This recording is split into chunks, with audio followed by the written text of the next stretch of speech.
Alors, Didier Pourquerie est président de The Conversation France, donc un site que vous connaissez, je pense, très bien.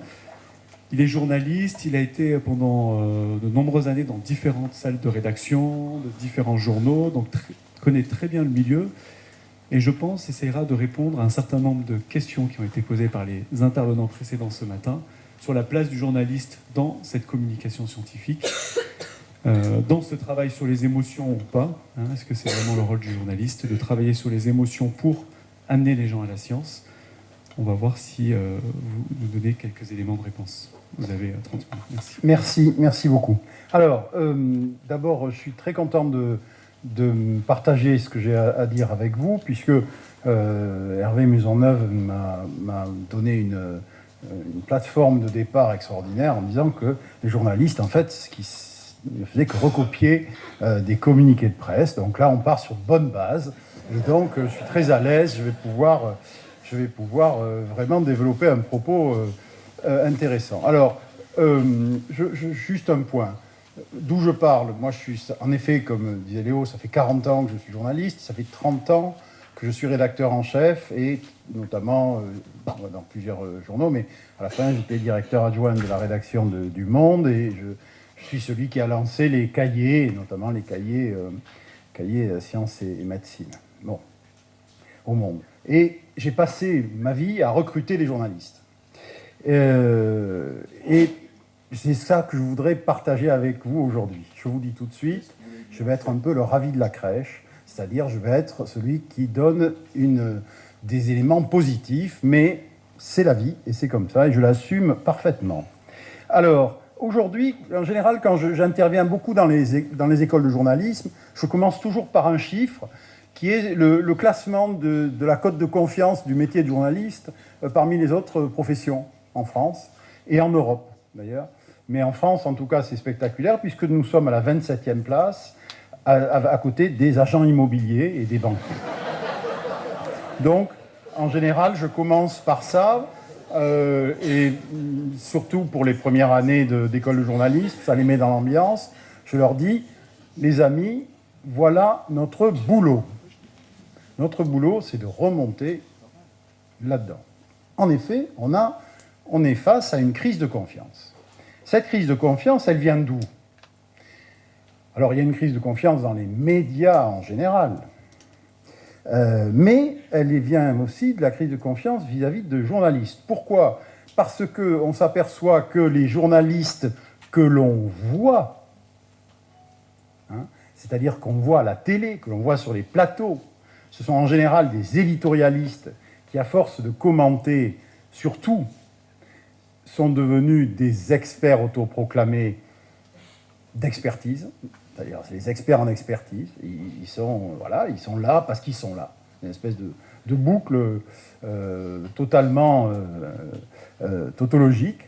Et évidemment, ils donnent une assez mauvaise image de la profession. Donc ça, c'est le premier point. Le deuxième point, c'est d'autres journalistes qui font leur boulot de façon d'observateurs idéologiques.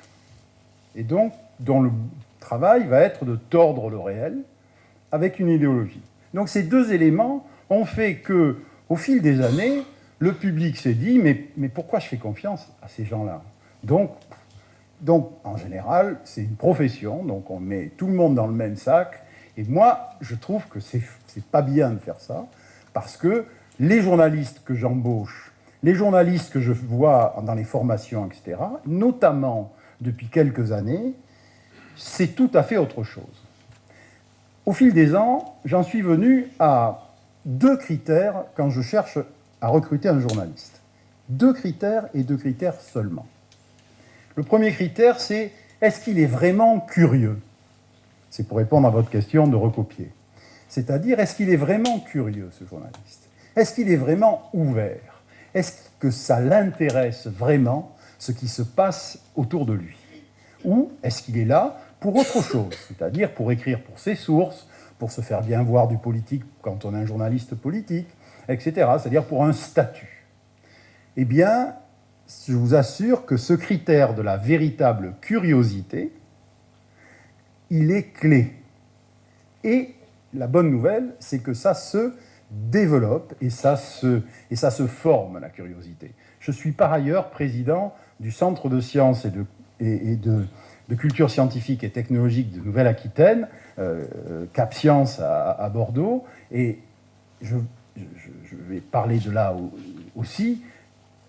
La curiosité, ça se forme. D'ailleurs, on vient de lancer à Cap Science à Bordeaux un média qui s'appelle Curieux et qui fait exactement ce genre de vidéos, c'est-à-dire qui fait des vidéos comme Caroline vous a présenté à l'instant, c'est-à-dire du débunkage, etc.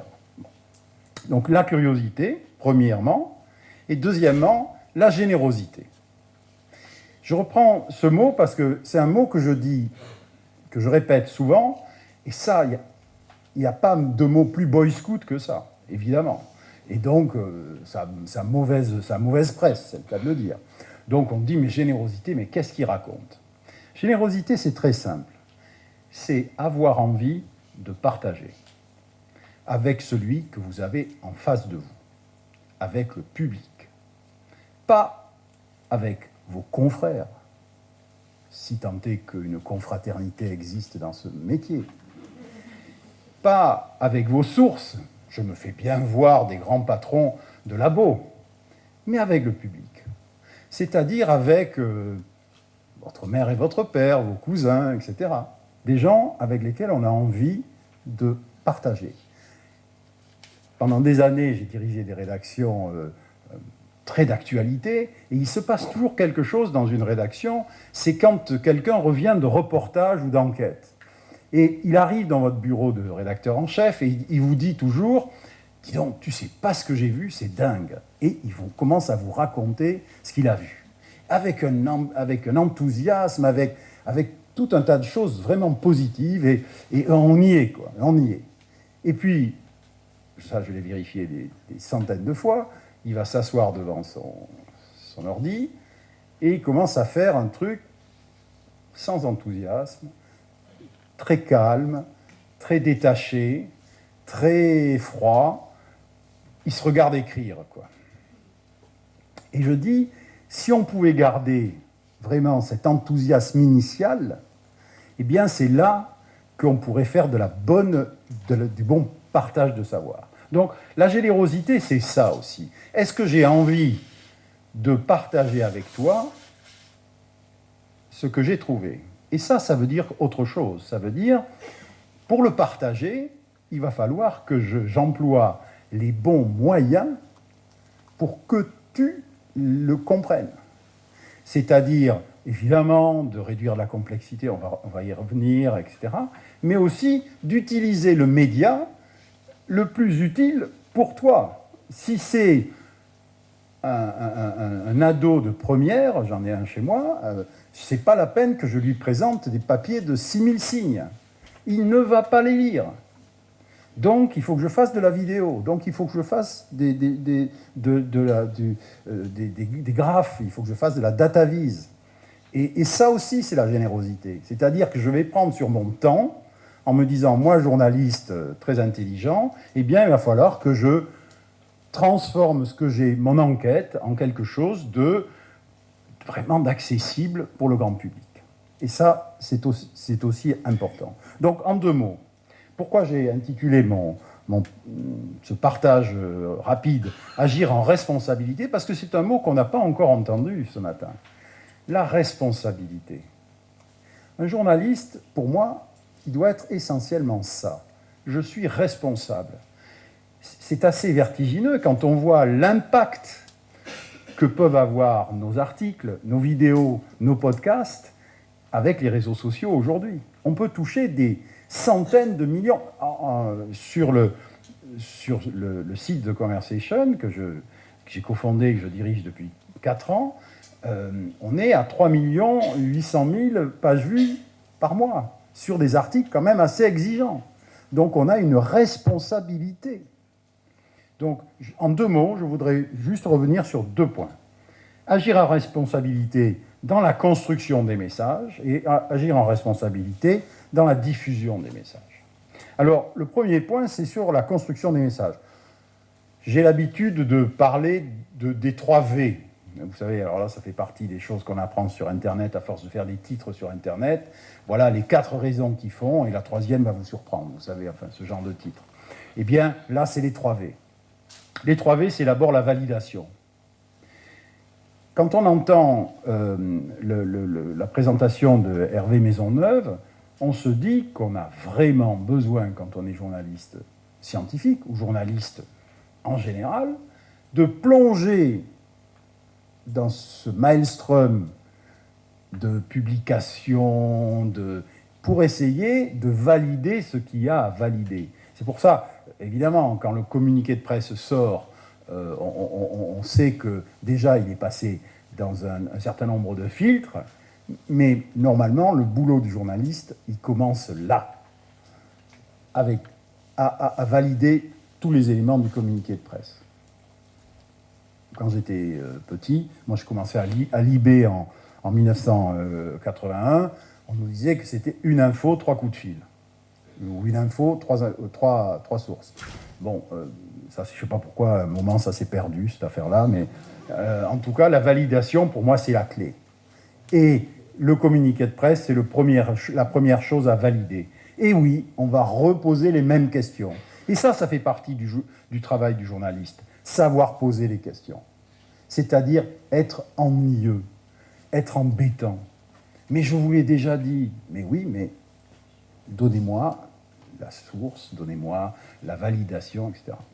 Deuxièmement, valider l'auteur.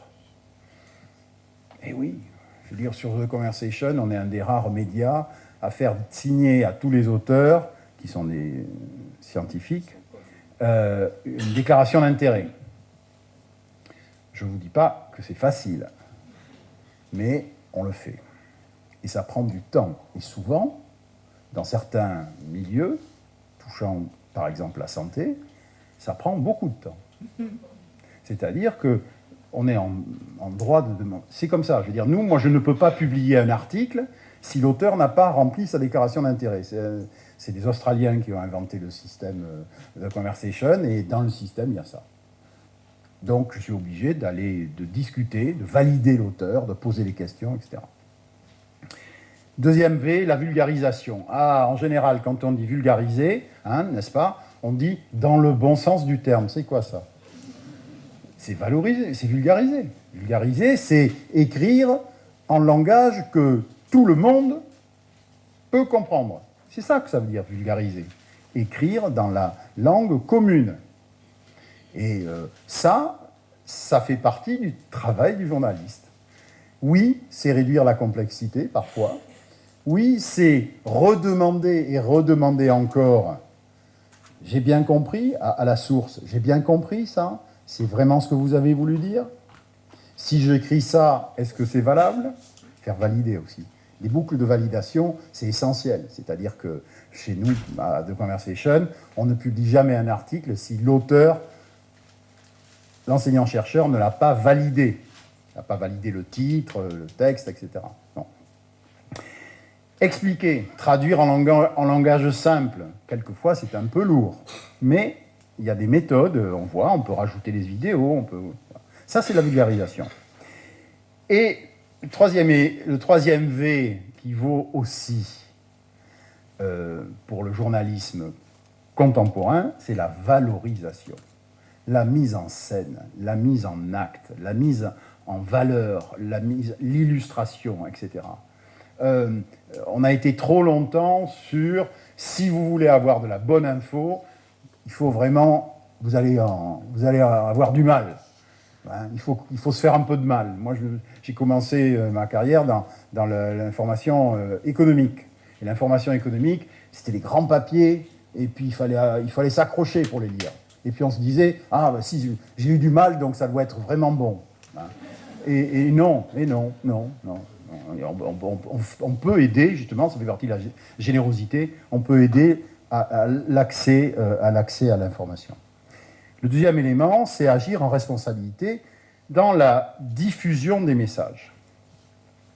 Aujourd'hui, le journaliste, il est à la fois dans son média, mais il est son propre média.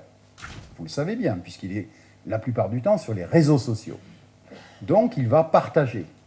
Il va partager lui-même. Lui-même est un élément de partage. Lui-même est un élément de diffusion. Et ça aussi, ça s'apprend.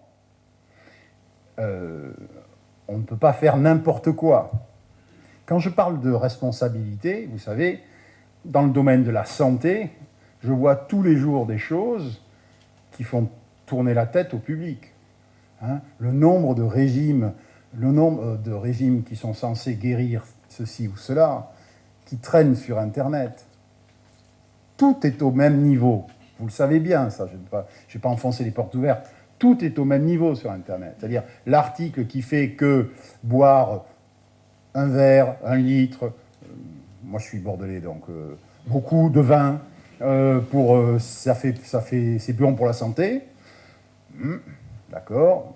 Et puis non. Et puis oui. Et puis l'étude chinoise qui dit que finalement le régime, l'exception française, elle ne marche pas. Comment je m'y retrouve là-dedans? Donc la responsabilité, c'est ça. On ne peut pas partager n'importe quoi. Et quand je suis journaliste, je ne vais pas retweeter ou reforwarder, excusez-moi du mot, n'importe quoi aussi. Je suis responsable. Il y a un élément sur lequel on insiste beaucoup à The Conversation que je voudrais partager avec vous, c'est on considère l'information comme un bien commun. Je trouve que je suis au conseil d'administration aussi d'un collectif de journalistes d'investigation des jeunes qui me plaisent beaucoup, qui s'appelle Disclose, qui viennent de sortir l'enquête sur les ventes d'armes à l'Arabie Saoudite. Et quand on a monté Disclose, on s'est dit, on va monter un collectif qui considère que l'information, c'est quelque chose qui peut mettre en action, qui peut mettre en mouvement des citoyens. Bon, ça c'est un présupposé idéologique, mais en tout cas, c'est un bien commun. Si c'est un bien commun, il faut pouvoir le partager le plus possible tel qu'elle est. C'est pour ça que sur The Conversation, tout ce qu'on publie est sous Creative Commons, c'est-à-dire peut être repris tel quel par Sud-Ouest, Ouest France, Le Point, Le Monde, etc. Et tous les jours, on a une quinzaine de médias qui reprennent nos articles gratuitement parce que c'est du bien commun. On fabrique du bien commun. Je vous assure que si on est dans l'état d'esprit de fabriquer du bien commun, du coup, la responsabilité qu'on sent sur nos épaules, elle est différente. On fait attention. Enfin, je voudrais finir sur ces histoires de diffusion avec qu'est-ce qui est diffusé aujourd'hui? Essentiellement, des commentaires et des opinions. Et aujourd'hui, on a beaucoup de mal, quand on est dans le public, à faire le départ entre ce qui est du commentaire, de l'opinion, et ce qui est vraiment de l'analyse basée sur des recherches ou basée sur des faits. Tout ça est dans le même sac. Et si vous voulez, pour moi, c'est important. Je n'arrête pas de répéter à nos auteurs, par exemple, sur The Conversation, à nos auteurs enseignants-chercheurs, vous n'êtes pas là pour écrire une tribune. Des tribunes, il y en a partout. Des tribunes, il n'y en a pas. On crève des tribunes. On crève d'opinions, on crève de commentaires trop rapides. Il y en a partout. Ça ne sert à rien. Comment nourrir le débat citoyen? Car je vous rappelle quand même que c'est un des fondements du journalisme, de nourrir le débat citoyen avec des choses sur lesquelles on peut s'appuyer. Eh bien, on oublie les tribunes. Et surtout, le journaliste ne doit pas se mêler. Alors ça fait, je vous dis tout de suite, je me suis mis à dos les 4/5e de la profession, parce que partout où je vais, je répète ça. Je dis aux journalistes, ce que vous pensez, je m'en fous. Ce que je vous demande, c'est de faire votre boulot. D'être curieux, d'être généreux, de partager, d'aller au taf et tout ça. Mais on ne vous demande pas ce que vous en pensez. On vous demande ce que vous avez trouvé. On vous demande ce que vous avez vérifié. Hein? Mais j'aime pas, ou celui-là, je ne le crois pas a priori parce qu'il a une mauvaise tête ou je ne sais pas trop quoi, ou parce que idéologiquement je suis contre, ça fait vraiment beaucoup de mal à notre profession. Et je le dis régulièrement. Donc, en général, c'est mal pris, hein, je le dis tout de suite. C'est-à-dire, grosso modo, je pense qu'un journaliste et un éditorialiste, c'est pas la même chose. Et qu'on n'a pas à mélanger les deux rôles. Cela dit, vous trouverez quelques éditos signés de moi. Mais bon, au bout d'un moment, j'ai arrêté, hein, parce que ça m'énervait de faire des éditos tous les jours sur des sujets différents. Et dans les 2 tiers des cas, j'étais à l'aise. Et puis, il y avait un gros tiers du Sud, qui est presque une moitié, qui était disons, sur lequel j'étais pas vraiment à l'aise. Bon. Donc, j'ai arrêté. Ça a été dur, c'est comme la cocaïne, on a du mal à s'en défaire, mais on y arrive. Question de volonté. Et donc, voilà, c'est ce que je voulais juste vous partager avec vous aujourd'hui. Merci. Il y a des bonnes choses. Là, je ne sais pas si fini. Non, il faut que je fasse un petit truc en plus. Il y a des bonnes choses qui se passent. Quand je vais dans les masters de journalisme scientifique, d'ailleurs, on en prend beaucoup à The Conversation, enfin beaucoup, pas plus qu'un à la fois, mais de stagiaires qui viennent chez nous travailler, il se passe des choses chouettes. Il y a de la bonne réflexion, il y a de la bonne prise de conscience de la responsabilité que c'est de partager une matière aussi complexe et aussi pleine d'incertitudes. Et il y a aussi, et je finirai là-dessus, une véritable volonté de partager l'esprit critique. Et aujourd'hui, c'est de ça dont on a besoin. C'est-à-dire de gens qui partagent aussi la démarche scientifique et l'esprit critique. Et c'est pratiquement de ça dont on a le plus besoin aujourd'hui. Je vous remercie.